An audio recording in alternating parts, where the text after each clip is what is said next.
ఓం నమో వెంకటేశాయ. ఈరోజు చాలా దురదృష్టకరమైనటువంటి ఈ వార్త విన్నాం. ఇది జరగరానిది జరిగింది. ఇప్పుడే ముఖ్యమంత్రి శ్రీ చంద్రబాబు నాయుడు గారు టెలికాన్ఫరెన్స్ పెట్టారు. అందులో ఆయన ఈ అధికారుల మీద తీవ్ర అసంతృప్తి వ్యక్తం చేశారు. ఇలాంటివి జరగటం దురదృష్టకరం అని చెప్పి ముఖ్యమంత్రి గారు చెప్పడం జరిగింది.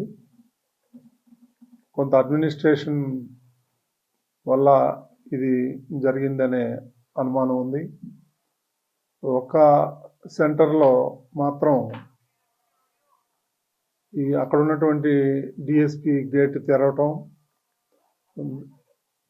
ఇమ్మీడియట్గా అందరూ తోసుకొని రావటం వల్ల ఈ తొక్కిసలాట్లు జరిగింది. అందులో 6 మంది చనిపోయినట్టు వార్తలు వస్తున్నాయి. ఒక్క బాడీ మాత్రం ఐడెంటిఫై అయింది. మిగిలిన వాళ్ళు ఇంకా ఐడెంటిఫై అవ్వాల్సిన అవసరం ఉంది. అదేవిధంగా రేపు ముఖ్యమంత్రి గారు 11:45కి తిరుపతి వస్తున్నారు.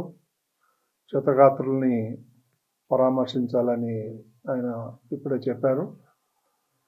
కాబట్టి ఇలాంటి సంఘటనలు ఇంకా జరగకుండా చూడాలని ముఖ్యమంత్రి చాలా తీవ్రంగా స్పందించారు. చాలా దురదృష్టకరం అని చెప్పి చెప్పడం జరిగింది.